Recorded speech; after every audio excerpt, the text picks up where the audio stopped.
एक बार फिर से लालबाग गर्ल्स इंटर कॉलेज के यूट्यूब चैनल पर मैं मिसेस ए मिश्रा आपका हार्दिक स्वागत करती हूँ।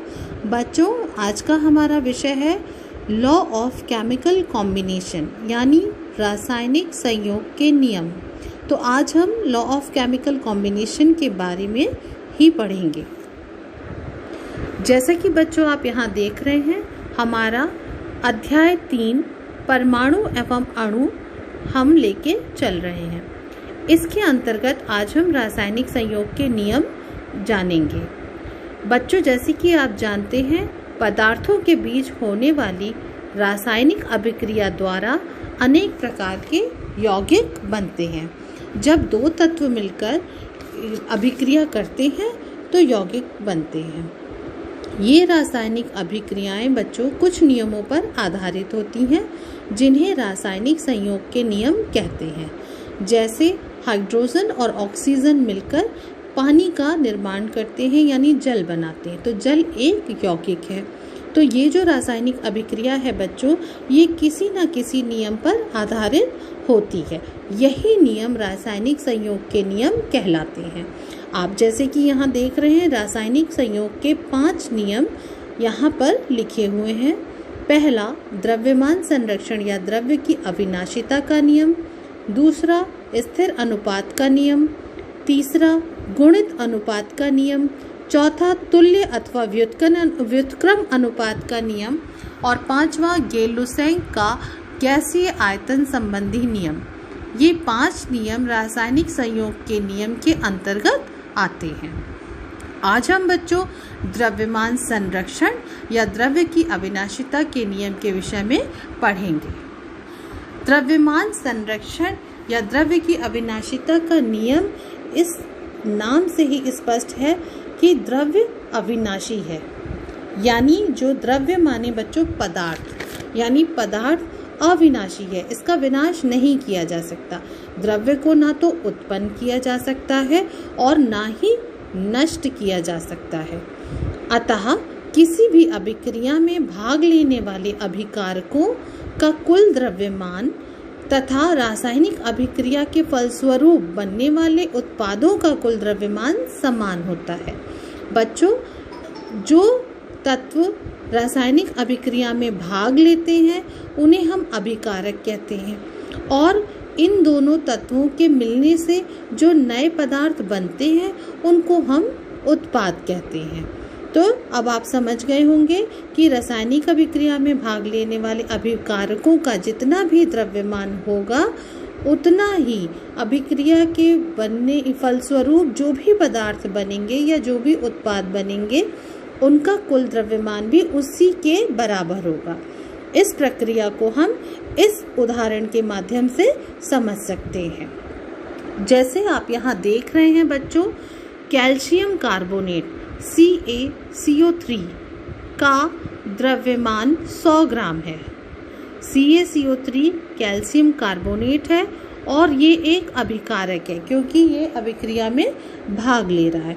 और इस अभिक्रिया को जब हम गर्म करते हैं, इसमें ऊष्मा प्रवाहित करते हैं, तो आप देख रहे हैं कि ये इसमें उत्पाद जो बनते हैं वो 2 तरह के बन रहे हैं। एक है कैल्शियम ऑक्साइड CaO और दूसरा है बच्चों कार्बन डाइऑक्साइड यानी CO2।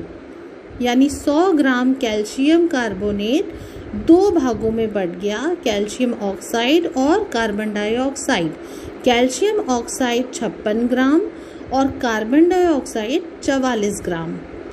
56 ग्राम और 44 ग्राम को जब आप प्लस करेंगे तो आपका द्रव्यमान 100 ग्राम के बराबर ही आएगा। तो इससे तात्पर्य ये निकलता है कि द्रव्य अविनाशी है। द्रव्य को ना तो उत्पन्न किया जा सकता है और ना ही नष्ट किया जा सकता है। अभिकारक का द्रव्यमान उत्पाद के द्रव्यमान के बराबर होता है। यानी कोई भी अभिकारक जब अभिक्रिया में भाग लेता है तो अभिकारकों का कुल द्रव्यमान रासायनिक अभिक्रिया के फलस्वरूप बनने वाले उत्पादों का कुल द्रव्यमान समान होता है। तो आप यहाँ देख रहे हैं कि 100 ग्राम कैल्शियम कार्बोनेट 56 ग्राम और 44 ग्राम कैल्शियम ऑक्साइड और कार्बन डाइऑक्साइड के बराबर है। तो ये हमारे द्रव्यमान संरक्षण के नियम की पुष्टि करता है। इस पुष्टि को हम एक प्रयोगात्मक तरीके से भी समझ सकते हैं। एक वैज्ञानिक थे बच्चों, लैंडोल्ट, उनका प्रयोग यहाँ पर मैं आपको देखिए प्रदर्शित कर रही हूँ। इस प्रयोग के माध्यम से भी उन्होंने यही बात समझाई कि द्रव्य को हम नष्ट नहीं कर सकते, उसके अभिकारक का द्रव्यमान उसके उत्पाद के द्रव्यमान के ही बराबर होता है।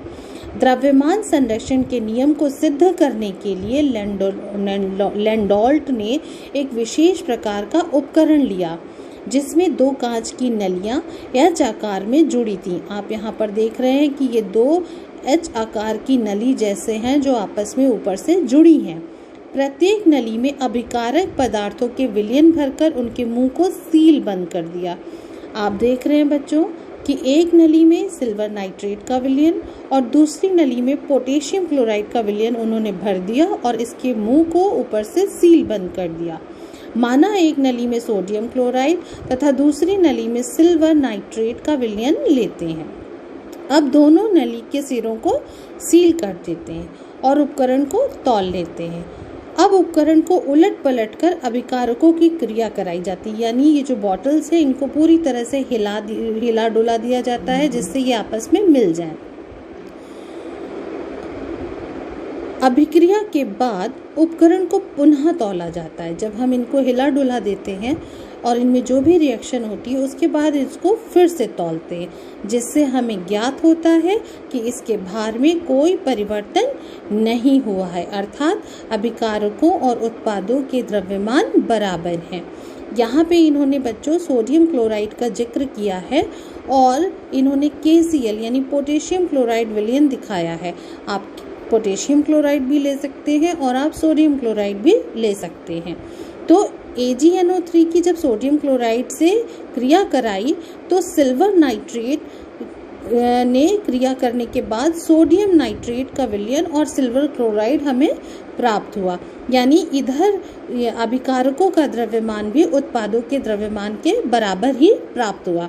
इससे द्रव्यमान संरक्षण या द्रव्य की अविनाशिता के नियम की पुष्टि होती है। और ये अब आपको बच्चों द्रव्य की अविनाशिता के संरक्षण का नियम समझ में आ गया होगा और इसका ये लैंडोल्ट का प्रयोग बहुत ही महत्वपूर्ण है। इसके माध्यम से तो आप और भी अच्छे से इसको समझ गए होंगे। अगली कक्षा में हम इसी के आगे और भी टॉपिक्स हैं वो पढ़ेंगे। Thank you.